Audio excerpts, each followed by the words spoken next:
eu quero trazer para vocês, né, o que seria esse conceito dessa palavra, biologia, né?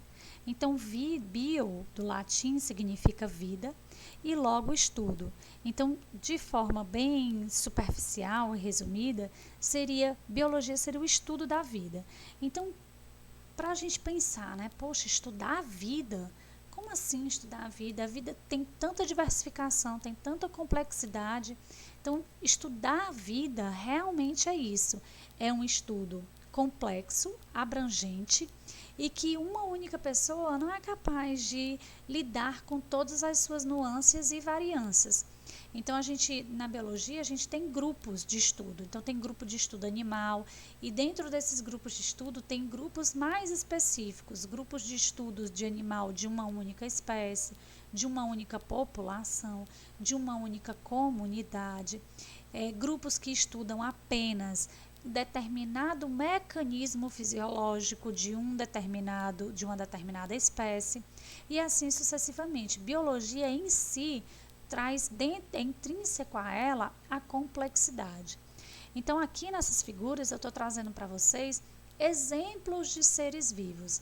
E aí eu quero só que vocês pensem que para cada um desses exemplos, a gente tem pesquisadores que dedicam a vida inteira, às vezes, para estudar apenas um único grupo de indivíduos, ou então alguns grupos de uma mesma espécie. Então, aqui eu trouxe, né, um primata, aqui fungo, aqui bactéria, aqui um protozoário e aqui 2 indivíduos, né, uma flor e uma borboleta.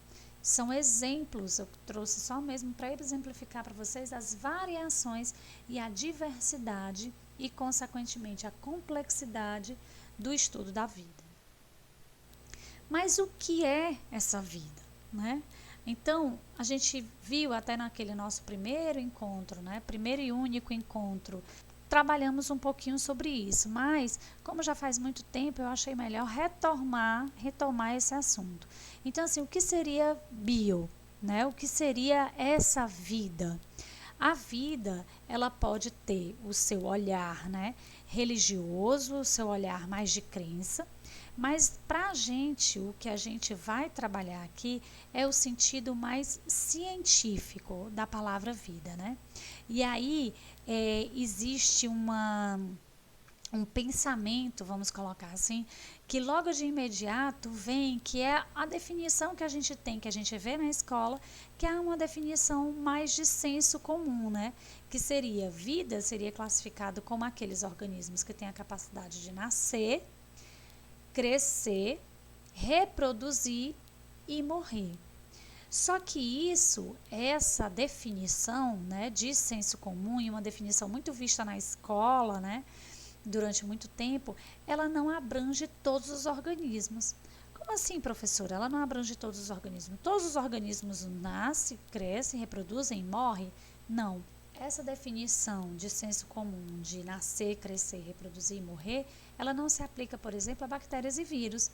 O tempo de vida de uma bactéria e de um vírus pode ser quase indeterminado, porque o que acontece de fato é a passagem da informação genética.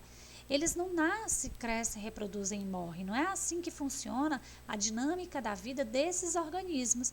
Então, assim, quando você traz essa definição de senso comum, para alguns grupos ela não é aplicada.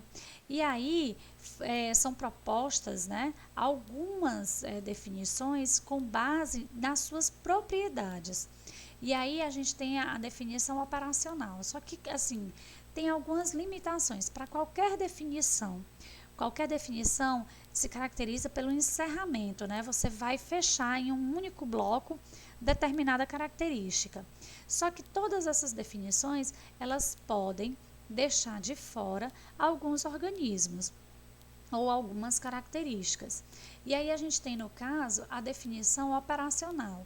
Ela é feita para ser aplicada, porque é uma operação, né? Então, eu tenho a definição, mas ela tem que ter uma aplicação. E ela depende de um conjunto de propriedades que é escolhida. Essa escolha, ela passa pela subjetividade e pelo viés da pessoa que cria a definição. Então, o pesquisador, Ele escolhe um conjunto de propriedades. A partir do momento que eu estou escolhendo, eu estou deixando outras de fora. Esse deixar de fora, né, ou incluir na minha definição, é definida a partir do que eu acho que é importante. Então, tem o meu viés, né, a escolha e a subjetividade do pesquisador. Obviamente, depende da área de estudo e, consequentemente, existe uma aplicação limitada a um determinado universo amostral. Então, as minhas definições, elas são a partir das propriedades que eu escolho.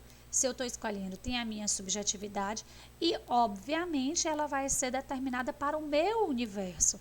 Então, ela é aplicada para as minhas amostras. E dentro dessas questões, a gente separou aqui algumas definições para que vocês percebam essa diferença. Algumas delas, né? Organismos vivos seriam sistemas que tentam responder a mudanças em seu ambiente e em seu interior, de maneira a promover sua continuidade. Então, para ser determinado como um organismo vivo, segundo essa definição, ele tem que modificar o exterior e ou o seu interior com o objetivo de propagar as suas informações genéticas. Outra definição, uma definição mais geral, uma rede de feedbacks negativos inferiores, mecanismos regulatórios, subordinada a um feedback positivo superior, potencial de expansão e reprodução. Então, o objetivo seria reproduzir ou aumentar de tamanho. Certo, esse seria um feedback positivo superior, que é regulado pelos feedbacks negativos inferiores, que são os mecanismos regulatórios. Então, o seu sistema fisiológico atuaria de forma negativa, né? São os feedbacks negativos inferiores, para determinar esse feedback positivo superior, para determinar se seria possível esse potencial de expansão e reprodução ou não. Outras definições: sistemas auto-organizados e autopoéticos, ou seja, autorreprodutores. Pode ser um agente autônomo, ou seja, um único indivíduo, ou um organismo multiagente, por exemplo, uma colônia de bactérias, para a sua própria reprodução, completando ao menos um ciclo de trabalho termodinâmico. Então, ele teria que ter capacidade de se reproduzir e de se auto-organizar. Outra definição: sistema com capacidade de metabolismo e movimento. Então, os organismos césseis já seriam retirados dessa definição. E uma definição mais geral e aceita, né, pela NASA, por exemplo, esse é o conceito de vida aplicado pela NASA. Quando vai fazer investigações fora do nosso planeta, por exemplo, eles buscam por essas características. Quais são? Sistema químico autossustentado, capaz de sofrer evolução darwiniana. Aqui nós temos uma série de limitações. Primeiro, vamos começar do início da frase. Sistema químico. Então, eu já excluo, por exemplo, as inteligências artificiais.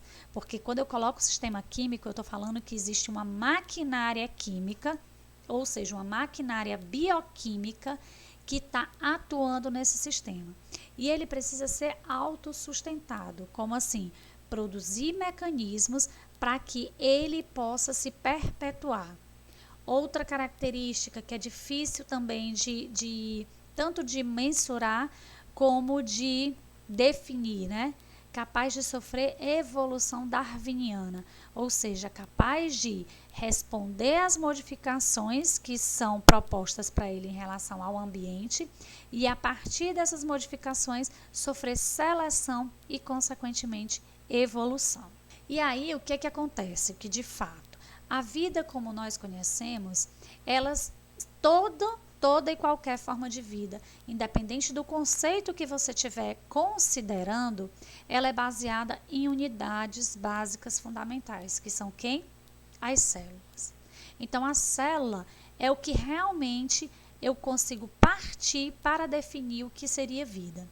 Então, todo e qualquer organismo vivo tem como unidade básica formadora as células.